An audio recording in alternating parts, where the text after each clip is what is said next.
Le débat du jour, Benoît de Solmignac. C'était hier soir à la télévision américaine le deuxième débat entre les deux prétendants à la Maison-Blanche. Le sortant, Barack Obama, son adversaire républicain Mitt Romney. Il ne reste que 3 semaines avant le D-Day. Alors, ils n'ont plus vraiment le choix, ces deux candidats. Il leur faut convaincre les indécis. Après une première confrontation manquée il y a 2 semaines, le président Obama avait à cœur de se reprendre. Il avait promis de passer à l'offensive. Et à l'offensive, eh bien, il est passé. Et cela s'est vu. Les commentateurs sont unanimes. C'est Obama qui l'a emporté hier soir. Ou, comme dirait Robert Klerman, l'ancien script d'Al Gore, Romney n'a pas été pire, Obama a été bien meilleur. Reste que dans les enquêtes d'opinion, eh bien les deux hommes sont au coude à coude. De quoi refaire le débat avec nos invités. Tout d'abord, Constance Borde, bonsoir. Bonsoir. Vous êtes présidente des Democrats Abroad France, les militants du Parti démocrate américain en France. Également avec nous Emmanuel Salah, bonsoir. Bonsoir. Chef d'entreprise et porte-parole du comité Mitt Romney France. Et puis en arbitre, en quelque sorte, Pierre Guerlin, bonsoir. Bonsoir. Vous êtes professeur de civilisation américaine à l'université Paris-Ouest Nanterre, spécialiste de la politique étrangère des États-Unis. Merci à tous les trois d'avoir accepté notre invitation. Barack Obama l'avait promis, il a décidé de passer à l'offensive et cela s'est vu hier soir. Constance Borde, Barack is back. Oui, absolument. Barack, c'est le même qu'on connaît. Il n'était pas plus agressif qu'on a l'habitude de le voir. Mais il s'est mis plus en avance et il a fait des points, à mon avis, mieux qu'il a fait dans le premier débat. Le Barack Obama d'hier soir n'était pas le Barack Obama du 3 octobre dernier? Non, et ça se voyait tout de suite. Il était très alerte, comme Obama est toujours très vigoureux, et il répondait avec beaucoup de force. C'était le voix est revenu, tout y était. Il s'est pas laissé passer, il s'est laissé rien passer. Il a immédiatement répondu, vite. Il a même interrompu, Romney aussi. Donc le débat cette fois-ci était plus animé. Et j'ai mes propres raisons pourquoi je le crois. Je pense que c'était mieux cette fois-ci pour lui. Parce que je crois que la première fois, il était franchement déséquilibré. Même moi, tout le monde était déséquilibré en écoutant Romney. C'est la première fois qu'on entend ces idées sortir de la bouche de Romney. Et bon, il aurait peut-être dû avoir la réaction plus animée la première fois.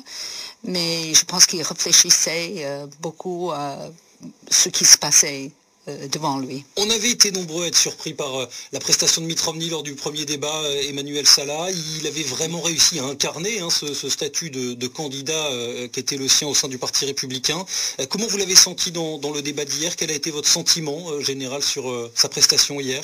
Je pense que ce qui s'est passé, c'est effectivement que Obama est revenu à l'offensive avec une certaine agressivité, donc qui est en fait celle qui est issue du constat qui était celui du premier débat, et qu'il lui fallait revenir donc sur l'offensive. Je suis pas sûr d'ailleurs que ce soit à son crédit et que les gens qu'il doit convaincre, qui sont essentiellement les indécis, est apprécié en fait cette forme d'agressivité. En tout cas, je crois que, et c'est à l'avantage de ce débat, il y a véritablement eu une avancée qui est celle où il y a 2 projets qui se sont opposés, véritablement deux programmes, 2 idées forces, en fait, 2 perspectives qui, pour les États-Unis, permettent aux Américains et à nous aussi, donc Français, de mesurer l'enjeu qui est celui de ces élections. On avait beaucoup dit avant le premier débat du 3 octobre que Barack Obama ne pouvait pas se montrer condescendant à l'égard de Mitt Romney, son challenger. Il était apparu effectivement un petit peu en retrait. Hier soir, ce n'était pas le cas. Pierre Guerlin, on peut imaginer que le débat raté d'Obama il y a 2 semaines était calculé. Peut-être que c'était un coup de com' de l'équipe démocrate, repartir de plus bas pour justement mieux remonter à ce deuxième débat. Je pense que ça aurait été un très mauvais calcul si vraiment ils avaient eu cette idée-là. Parce qu'en fait, il faut savoir à quoi servent les débats. Souvent, on dit que les débats changent très peu les sondages. Mais le débat sert à souder son camp. Sur son plan-là, le premier débat a été catastrophique pour Obama, le second est très bon. Attirer des indécis Et c'est là que situe vraiment l'enjeu de la bataille. Et aussi masquer les lignes de continuité ou ressemblance entre les deux candidats en créant des conflits ou des lignes de clivage qui quelquefois sont un petit peu artificielles. Par exemple, si hier il y a eu un échange très vif sur la Libye, mais aucun débat fondamental sur pourquoi les États-Unis sont ralliés à la France et à la Grande-Bretagne pour une intervention en Libye. Le débat était à la marge sur est-ce que vous avez bien protégé notre ambassadeur ou non. Mais le débat de fond sur est-ce qu'il faut intervenir, pourquoi, il n'était pas là. Donc si on considère qu'il y a 3 plans dans ce débat, souder son camp, Obama a réussi à ressouder le camp des démocrates, attirer des indécis, certainement auprès des femmes, puisque Romney a fait beaucoup de gaffes, surtout avec ces histoires de binders, plein de femmes, plus le problème de l'avortement. Maintenant, il y a l'autre partie du débat qui est de masquer des lignes de continuité ou des ressemblances entre les candidats. Et là, les deux ne sont plus adversaires, mais ils sont partenaires. Vous parliez de lignes de clivage, Constance Borde. Barack Obama n'avait pas évoqué ces fameux 47% d'électeurs dont il ne fallait pas s'occuper, la polémique autour des propos de Mitt Romney. Cette fois-ci, ça y est, Barack Obama a attaqué là-dessus. Cette expression, Mitt Romney, finalement, il va la traîner comme un boulet finalement jusqu'à l'élection. Oui, non. Oui et non. Il n'a pas évoqué les 47% cette fois-ci, non plus, avant que Romney dit qu'il était pour 100% de tous les Américains. C'est ça, c'est à ce moment-là qu'il a réagi, absolument. Absolument irrésistible. Mais je vais quand même dire quelque chose à propos de ce que Pierre a dit.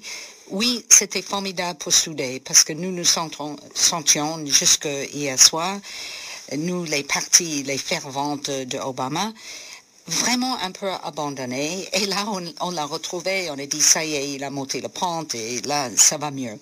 Est-ce qu'il a convaincu des non-d'ici? Ça, je ne peux pas dire. Mais je peux vous dire qu'au point de vue du parti, c'est vraiment un coup extraordinaire. Ça nous renouvelle et ça nous lance encore. Mais qu'est-ce qui s'est passé entre ces deux débats? Qu'est-ce qui a pu se dire? Qu'est-ce que les conseillers en communication? Je ne pense pas que c'était calculé. Je ne pense pas que quelqu'un a pris Barack Obama à côté et a dit, Barack, cette fois-ci, alors là, tu fais une performance, sinon je ne pense pas du tout. Je crois que ce qui s'est passé dans le premier débat était très réel. Barack Obama était étonné, astonished. Et comme c'est un avocat, c'est pas un acteur Barack Obama, c'est vrai qu'il adresse bien le peuple. Mais c'est quelqu'un qui doit réfléchir devant les faits. Et là, pendant le débat, je suis sûre qu'il recalculait tout ce qui s'est passé dans le passé et tout ce qui était présent devant lui. Et il ne pouvait pas réagir, il fallait réfléchir le sujet. Mais il y a une autre chose, c'est vrai qu'on ne rentre jamais dans la profondeur dans ces débats. Et exactement comme Pierre a dit.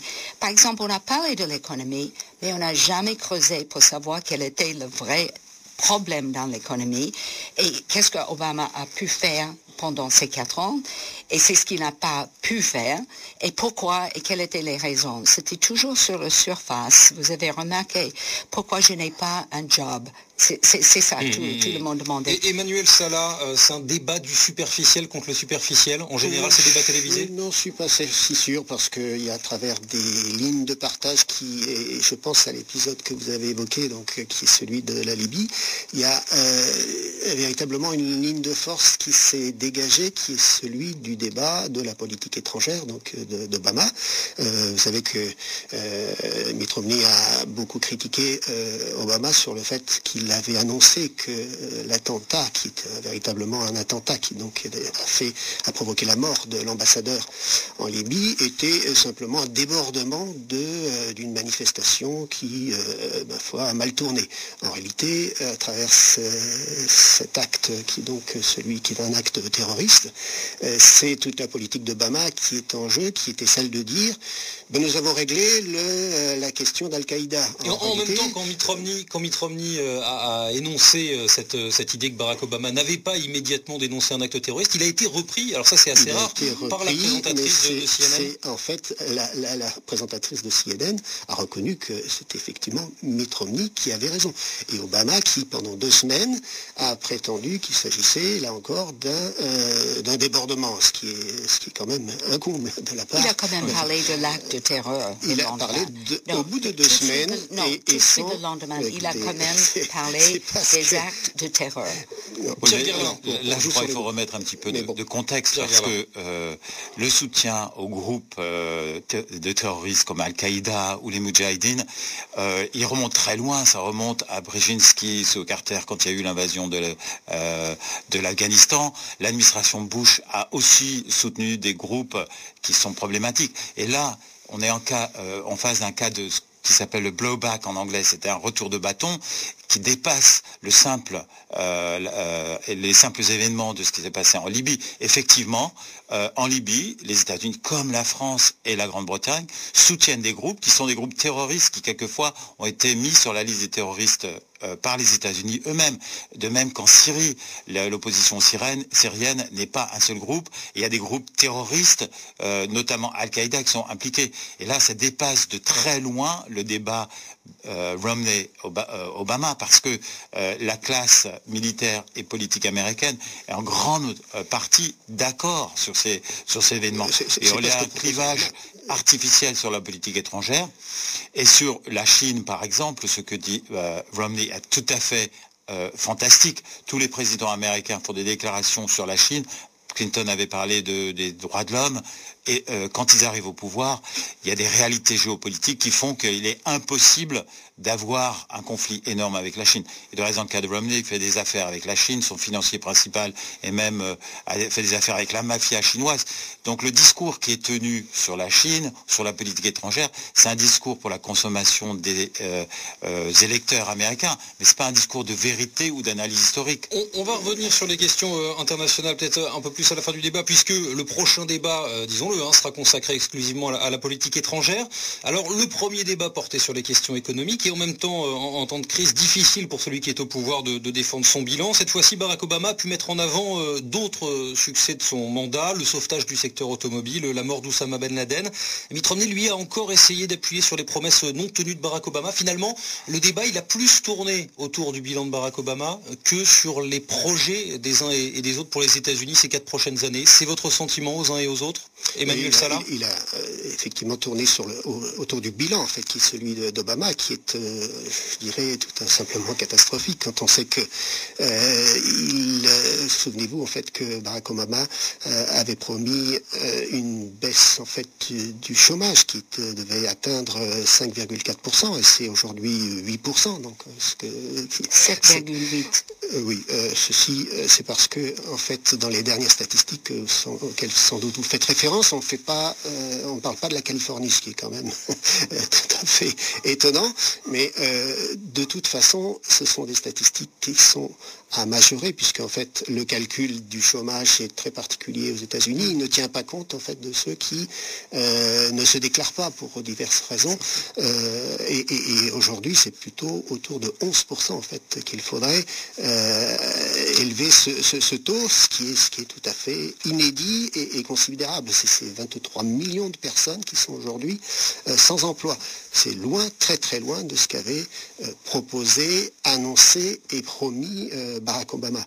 Mais c'est aussi une baisse du pouvoir d'achat qui est tout à fait considérable pour les ménages américains. C'est d'ailleurs Joe Biden qui je vous rappelle, qui est le vice-président d'Obama, qui avait, alors on a dit que c'était une bourde, mais en fait c'est pas, je ne pense pas que ce soit une bourde, qui avait annoncé que les classes moyennes avait morflé, pour reprendre le terme en français, et c'est effectivement le cas. C'est une baisse du pouvoir d'achat.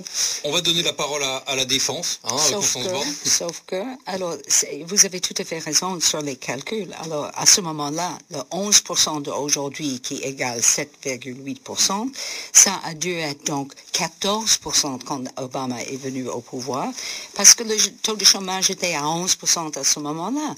Donc, le calcul américain a toujours été fait comme ça. Ce n'est pas la peine aujourd'hui de dire oui, mais on a calculé ceci et cela. En France, on calcule comme ci, ou en Amérique, on calcule différemment. Ça, c'est nos taux et nous y sommes. Mais quand même, le taux est descendu de 11 à 7,5. Aujourd'hui, le pouvoir d'achat comme vous avez lu, toute cette semaine commence à augmenter. Les immobiliers et le housing a fait un turnaround absolument. Même, un virage à 180 degrés. Ah oui, la semaine dernière, et le rapport de la FMI était à dire qu'il n'y a qu'une seule économie qui sort de la crise mondiale, globale. Hein. Alors, il est bon de le rappeler, dans l'histoire des présidentielles américaines, un débat télévisé, vous le disiez tout à l'heure, Pierre Gerlin n'a jamais fait l'élection. Est-ce que cette année 2012, elle pourrait faire l'exception? Après le 3 octobre, on a dit, Romney finalement, il pourrait bien gagner. Aujourd'hui, c'est, mais non, vous voyez bien qu'Obama ne peut pas perdre. On est un petit peu dans cette dynamique-là. On attend les débats pour savoir pour qui choisir en dernier recours, Pierre Gerlin. En tout cas, pour ce qui est des indécis. Si vous le permettez, j'aimerais dire un petit mot sur le bilan. Alors, sur l'économie, il faut quand même rappeler que les déficits énormes qui existent aujourd'hui aux États-Unis ont été creusés principalement par les guerres qui ont été lancées par l'administration Bush au préalable, et qu'une des erreurs d'Obama, ça a été de continuer les baisses d'impôts décidées par le président Bush. Et donc, il a continué les politiques républicaines avant. Et il a essayé en 2009 un stimulus package, c'est-à-dire une relance qui était trop timide. Donc l'état d'économie américaine est pas très bon, et la responsabilité incombe en grande partie aux républicains et aussi à Obama qui était timide, et ainsi de suite. Et au Congrès aussi.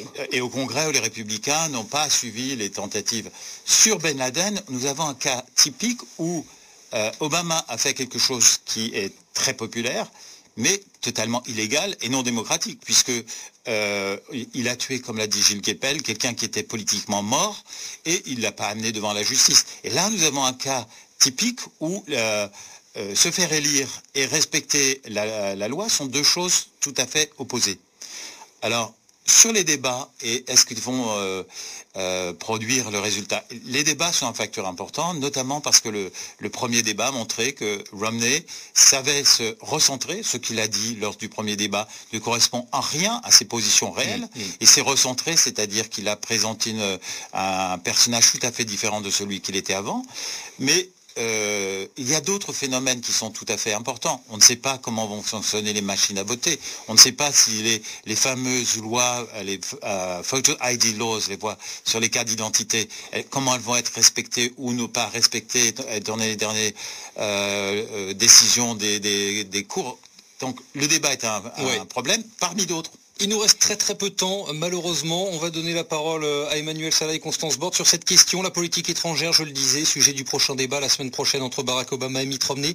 C'est un peu le talon d'Achille de Mitt Romney, cette politique étrangère. Il est apparu un peu en difficulté à plusieurs reprises sur les questions internationales. 30 secondes chacun. Emmanuel Salah et puis Constance Bord pour terminer. Je ne vois pas en quoi il a été en difficulté. En fait, ce qui est là aussi une ligne de partage, c'est tout simplement de dire, et c'est le programme de Mitt Romney, en fait, l'intervention des États-Unis doit être sélective en quelque sorte. C'est-à-dire qu'aujourd'hui, ce que fait Obama, c'est qu'il dispense notamment des aides économiques qui profitent indifféremment, y compris aux salafistes, aux extrémistes. Ce qu'il veut faire, c'est en fait différencier ces différents groupes de pression et avoir une politique sélective. Constance Bord, 30 secondes, vraiment, pas plus. Politique étrangère, déjà il a fait un petit passage en Europe il y a quelques semaines et ce n'était pas très brillant, ce n'était pas une bonne augure, ça n'augure pas bien. Et puis, deuxièmement, on entend exactement le même va-t-en-guerre. Et alors là, si vous voulez voir un clivage, c'est là. Obama n'ira pas en guerre, sauf dans le cas le plus extrême, ni en Iran, ni dans les pays arabes. Merci beaucoup Constance Bord, présidente des Democrats Abroad France. Merci à vous Emmanuel Salah, porte-parole du comité Mitt Romney France, de Mitt Romney évidemment, et puis Pierre Gerlin, professeur de civilisation américaine à l'université Paris-Ouest Nanterre. Merci à tous les trois. Ce débat du jour est maintenant terminé, à retrouver sur notre site rfi.fr.